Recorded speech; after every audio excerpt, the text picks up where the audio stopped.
오늘 성경에 보면 한 형제임에도 불구하고 너무나도 다른, 너무나도 대조적인 사람들이 나오는 것을 보게 됩니다. 그들은 바로 아론과 모세입니다. 아론이 형이고 모세가 동생이죠. 두 사람 모두 이스라엘 백성을 출애굽시키기 위해서 하나님으로부터 보내심을 받은 리더였습니다. 두 사람은 하나님이 행하신 놀라운 기적들의 현장에 함께 있었습니다. 하나님이 애굽의 10가지 재앙들을 내리시고 또 횡행이를 바르시고 반석에서 물이 솟아나며 하늘에서 만나와 메추라기를 내려 먹이시는 기적들을 행할 때에 그 현장에서 함께 그 기적들을 경험했던 사람들입니다. 그러나 두 사람은 너무나도 다른 모습을 보입니다. 모세는 하나님을 그 큰 권능과 강한 손으로 애굽 땅에서 인도하여 내신 만들어 놓고 이스라엘 백성에게 이는 너희를 애굽 땅에서 인도하여 낸 너희의 신이라고 했습니다. 또 모세는 이스라엘 백성들이 범죄했을 때에 여호와의 명예와 조상들에게 하신 언약의 말씀을 붙잡고 주의 맹렬한 노를 그치시고 그 뜻을 돌이키사 이 백성에게 화를 내리지 말아 달라며 중보 기도했습니다. 하지만 아론은 금송아지를 만들어 놓고 이스라엘 백성들로 하여금 큰 죄를 짓게 만들었습니다. 모세는 하나님의 이름과 명예를 거룩하고 소중하게 생각했지만 아론은 백성들로 하여금 방자하게 행하며 원수의 조련거리가 되게 한 것입니다. 또한 모세는 끝까지 죄에 대하여 분노하며 그 죄를 척결하는 일에 전심전력을 다했습니다. 그래서 금송아지를 불살라 부어서 가루로 만든 다음에 물에 뿌려 백성들로 하여금 마시겠습니다. 나아가 레위인들로 하여금 우상숭배에 적극 가당한 3,000명을 죽이기까지 했습니다. 하지만 아론들은 백성들의 악함과 요구 때문에 어쩔 수 없이 그렇게 했다라며 자신의 죄를 백성들에게 전가시키고 끝까지 변명으로 일관하는 모습을 보였습니다. 한 형제요 함께한 지도자였지만 이 모세와 아론은 전혀 다른 모습을 보이게 됩니다. 하나님은 모세와 이 대조적인 삶을 살며 받은 은혜를 입고 금송아지를 만들어 이 백성들로 하여금 큰 죄를 짓게 만든 이 아론을 멸하려고 했습니다. 신명기 9장 20절 말씀을 보면 여호와께서 또 아론에게 진노하사 그를 멸하려 하셨으므로 내가 그때에도 아론을 위하여 기도했다라고 모세는 고백하고 있습니다. 그러나 모세는 그를 위하여 기도했다라는 것입니다. 그리고 하나님은 그 기도를 들으시고 아론을 살려주셨습니다. 아론은 모세의 중보기도로 인해서 생명을 보존할 수 있었고 자신의 직분도 유지할 수 있었던 것입니다. 하지만 이 아론은 자신의 자식이었던 나답과 아비후 두 자녀를 잃게 됩니다. 왜 아론의 두 아들이 죽게 됩니까? 레위기 10장 1절로 2절 말씀을 보면 아론의 아들 나답과 아비후가 각기 향로를 가져다가 여호와께서 명령하지 아니하신 다른 불을 담아 여호와 앞에 분향하였다라고 기록하고 있습니다. 그래서 불이 여호와 앞에서 나와 그들을 삼킴에 그들이 여호와 앞에서 죽었다라고 기록하고 있습니다. 아론이 두 아들 나답과 아비후는 여호와가 명령하지 않는 다른 불을 담아서 분향하다가 불이 여호와 앞에서 나와 두 사람을 삼킴으로 죽게 되었습니다. 그렇다면 이 제사장이었던 아론의 두 아들들은 왜 다른 불을 드리게 되었을까요? 그것은 아마도 이 아버지로부터 받은 영향 때문일 것입니다. 아버지가 노골적으로 다른 불을 드려라라고 이야기하지는 않았을 것입니다. 하지만 아버지인 아론은 우상 숭배의 죄를 심각하게 받아들이지 않았습니다. 금송아지를 만들어 놓고 이것이 너희를 애굽에서 인도한 신이다 라고 이야기하면서 내일은 자기 마음대로 내일은 여호와의 절일이다 라고 공포하며 이 화목제와 속죄제를 이스라엘 백성으로 하여금 드리게 하였다라는 것입니다. 바로 혼합주의 예배를 드린 것이죠. 아론이 이렇게 하나님의 말씀을 버리고 자기 마음대로 행했다라는 것입니다. 그런데 아론의 두 아들은 아버지에게서 이 종교 혼합주의를 배운 것입니다. 즉 우리말로 표현하면 자기 마음대로 신앙생활하는 법을 배웠다라는 것이죠. 그래서 여호와께서 명하지 않은 다른 불로 예배를 드리다가 불에 타 죽고 만 것입니다. 이것을 보면 두 아들의 비참한 죽음이 아버지 아론 때문이라고 해도 과언은 아닐 것입니다. 이처럼 자녀들은 부모를 통해서 배우며 자라나는 것을 보게 됩니다. 그러기에 이 자녀들이 성장한 그 시기에 그 자녀들 앞에서 이 부모가 어떠한 행동을 하느냐에 따라서 그 자녀들의 정서 발달에 엄청나게 큰 영향을 일으키게 되기도 합니다. 뿐만 아니라 자녀들 앞에서 그러하기에 어떤 불평과 욕설이나 불만을 늘어놓는 것을 우리는 굉장히 조심해야 됩니다.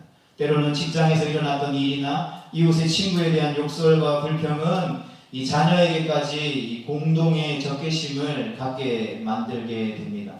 특별히 믿지 않는 가족들이 있다면 교회에 대한 또 부정적인 말은 더더욱이 아껴야 할 것입니다.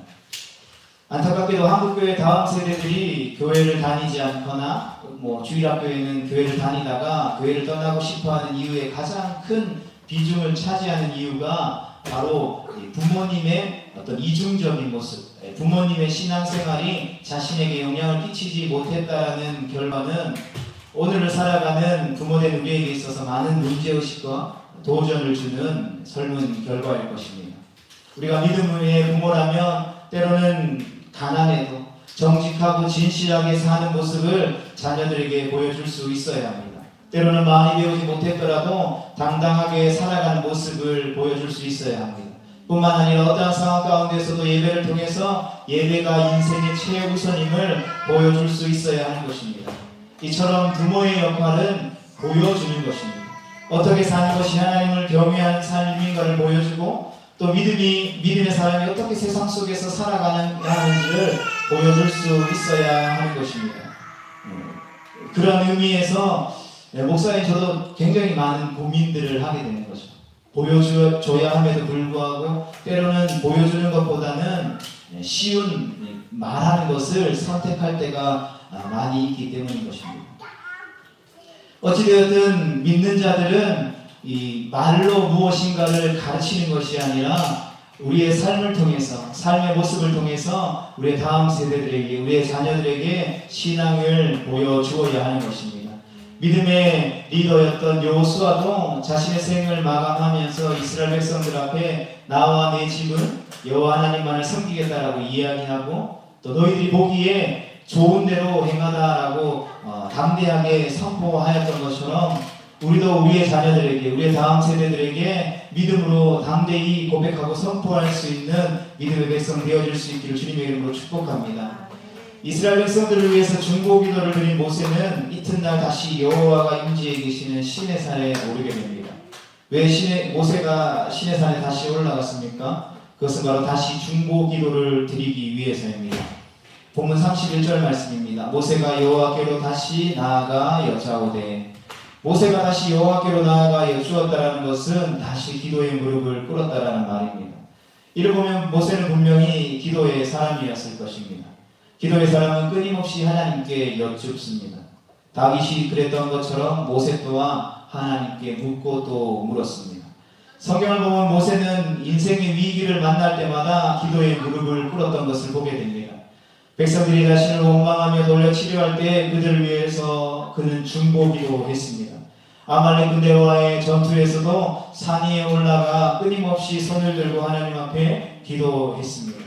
그런 기도를 통해서 하나님의 뜻을 분별했고 기도를 통해서 하나님의 진노를 멈추게 했으며 기도를 통해서 승리를 경험했습니다. 요즘에는 잘 볼 수가 없지만 이 벌에 대한 이 관찰의 기록들을 보면 굉장히 흥미로운 기록이 있습니다. 일반 벌과 다르게 땅속에 집을 짓고 사는 땅벌은 굉장히 위험해서 피하죠. 하지만 사실 이 땅벌이 기체 역학적으로 보면 이게 날 수가 없는 존재라는 것이죠. 그러니까 몸에 비해서 날개가 너무 작기 때문에 이 기체 역학적으로 보면 날 수가 없다는 것입니다. 어찌 보면 이 땅벌 입장에서는 신체적인 한계 때문에 좌절할 수 있는 조건이 충분하다는 거죠. 하지만 이 조사를 해보니까 땅벌은 1분에 130회 이상의 날개짓을 한다고 합니다. 자신의 한계를 뛰어넘는 이 땅벌의 어떤 위대한 도전이 하늘을 날 수 있게 만드는 비결이 된 것이죠. 그러니까 이처럼 하나님을 향한 믿음을 가지고 우리의 상황을 뛰어넘는 소망을 구하는 자에게 하나님은 은혜를 주신다는 것이죠.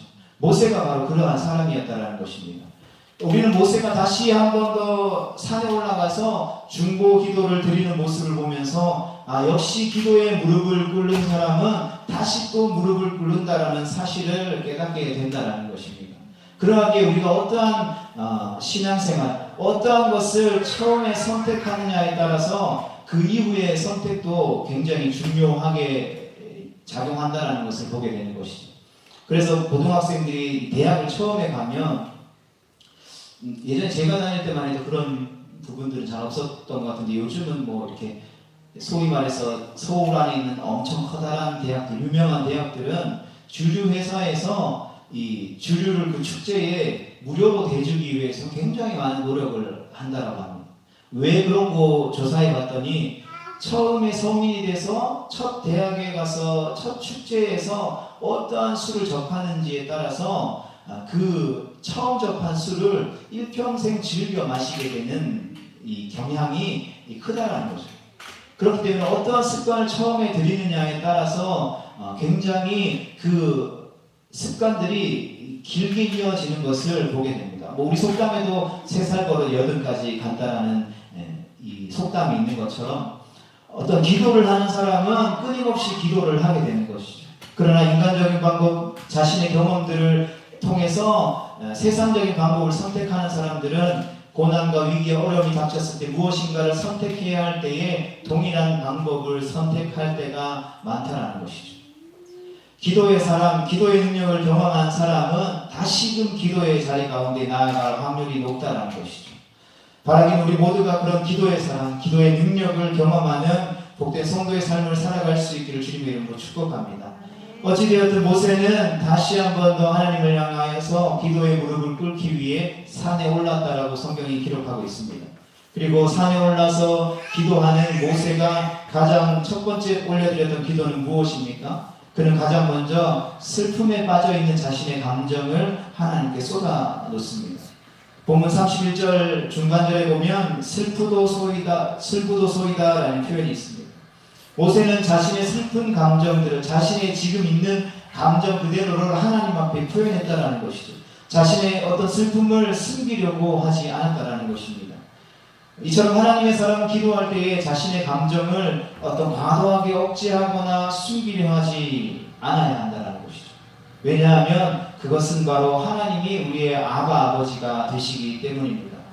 뿐만 아니라 하나님과 나와의 관계가 어떤 기계적인 관계가 아니라 인격적인 관계이기 때문에 인격에는 지, 정, 의라는 3가지 요소가 있기 때문에 우리 하나님 역시 당신의 자녀인 우리에게 이 감정을 솔직하게 드러내시는 분이십니다.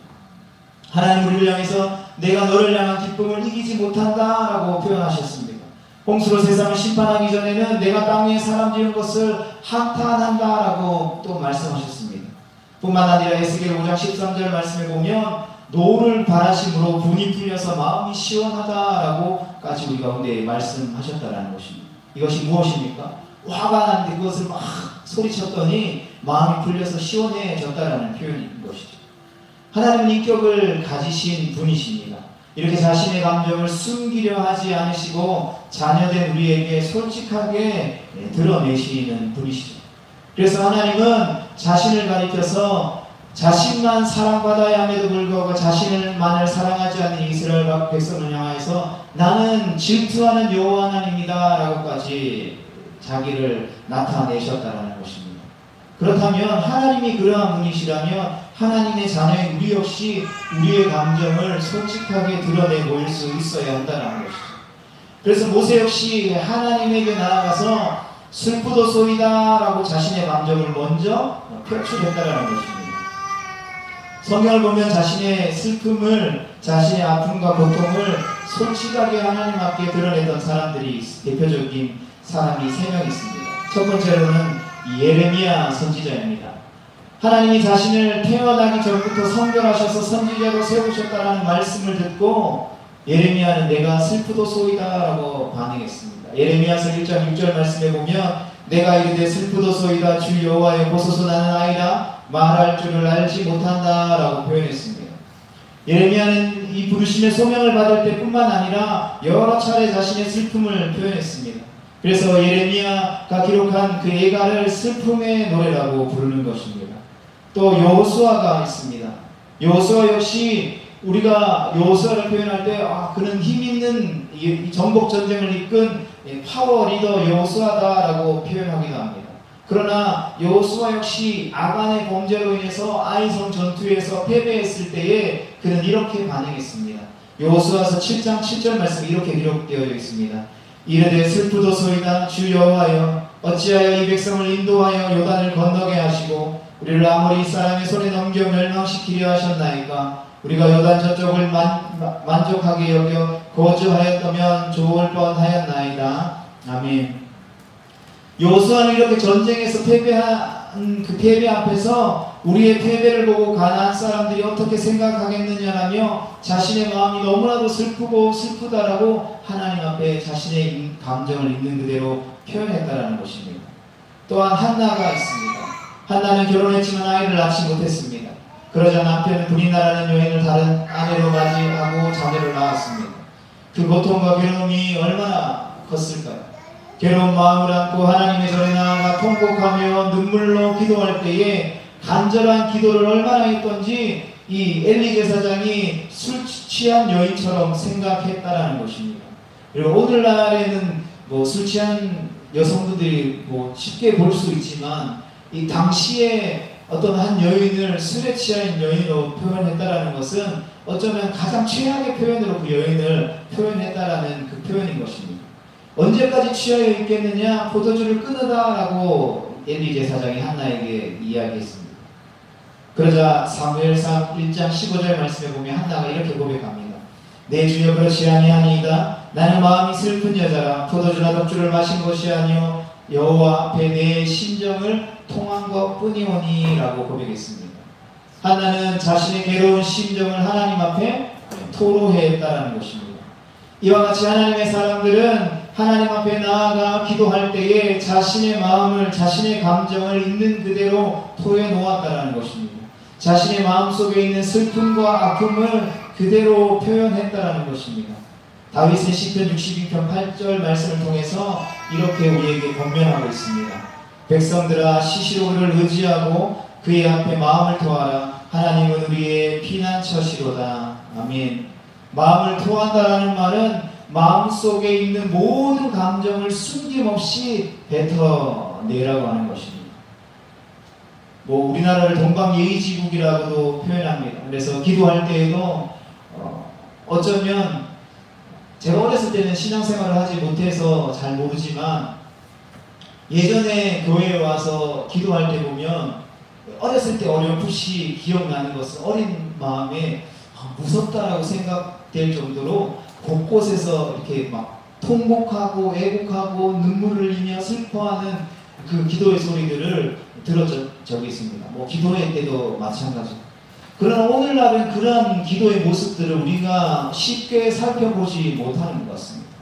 사회적인 지위도 있고 체면도 있고 저도 오늘 또 조금씩 전도사에서 이 목사가 되고 또 부교육자로 있다가 담임 목사로 오면서 어느 순간 기도할 때에 하나님 앞에 있는 마음을 토해놓고 기도하기보다는 뭔가 점잖게 목사로서의 체면을 가지면서 기도해야 될 것 같은 그 무언의 압박감을 느낄 때가 있다는 거죠. 그러나 그럴 때마다 정신 차리고 그러면 안 돼 라고 다그친다는 거죠.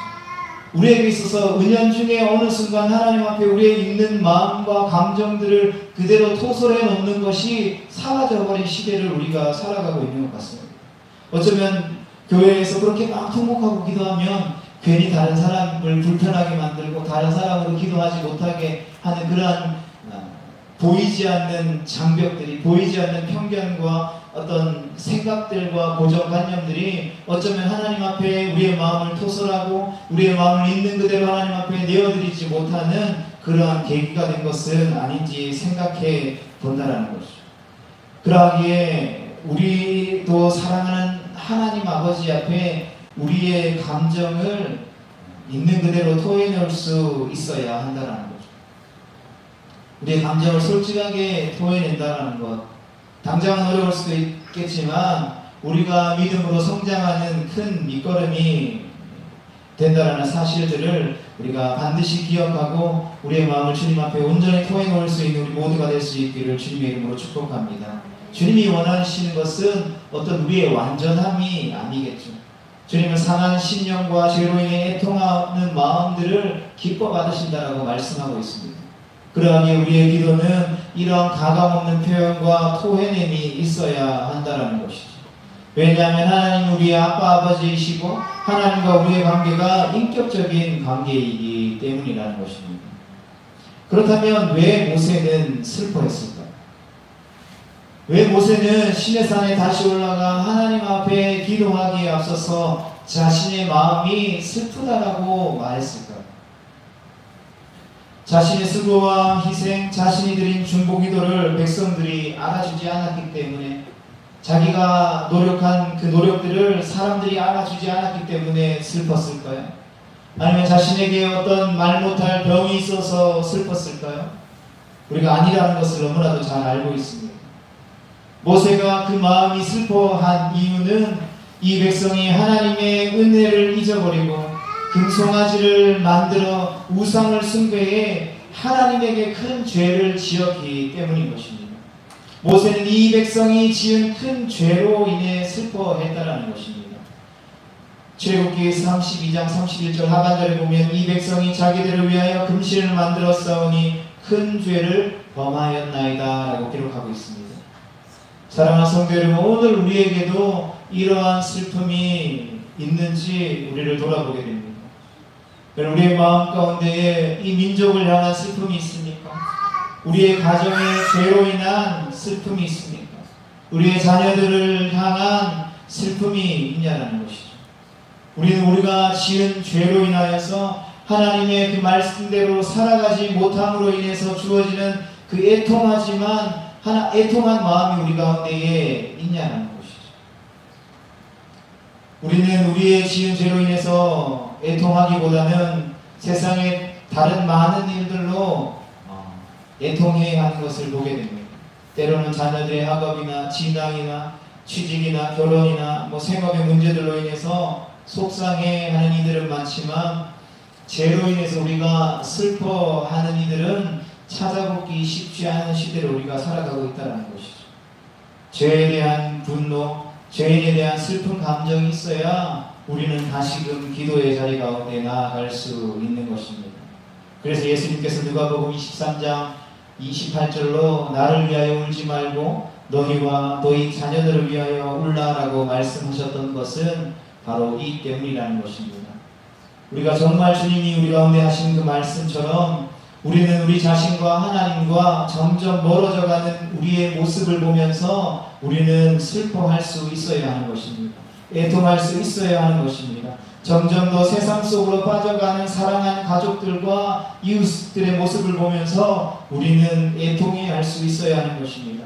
점점 더 하나님이 기뻐하시지 않는 모습으로 나아가는 이 나라와 이 민족이 처한 상황을 바로 볼 수 있는 이들이 하나님 앞에 나아가 기도할 수 있고 중보 기도를 드릴 수 있는 것입니다. 죄로 인한 슬픔이 있는 자만이 기도의 자리 가운데 나아가 기도의 무릎을 꿇을 수 있고, 하나님은 오늘도 그러한 예배자, 그러한 기도자를 우리 가운데 찾고 계시다라는 것입니다. 성도 여러분, 진정한 애통은 그 애통하는 마음으로부터 시작된 눈물이 사라져버린 시대가 바로 오늘 우리가 살아가는 이 시대가 아닌가 생각해 봅니다. 어느샌가 교회 안에 눈물이 사라져버리고 오히려 눈물을 흘리며 애통해하며 중보 기도하는 이들을 이상하게 여기는 시대가 바로 우리가 살아가는 시대라는 것입니다. 바라기는 우리가 하나님 아버지의 마음으로 애통하는 마음으로 죄를 미워하고 피 흘리기까지 죄와 싸우며 하나님 앞에 기도의 자리 가운데 나아갈 수 있는 우리 모두가 되어질 수 있기를 주님의 이름으로 축복합니다. 이 마지막 시대 주님이 찾으시는 그 애통한 마음을 가진 한 사람, 바로 우리가 될 수 있기를 주님의 이름으로 축복합니다.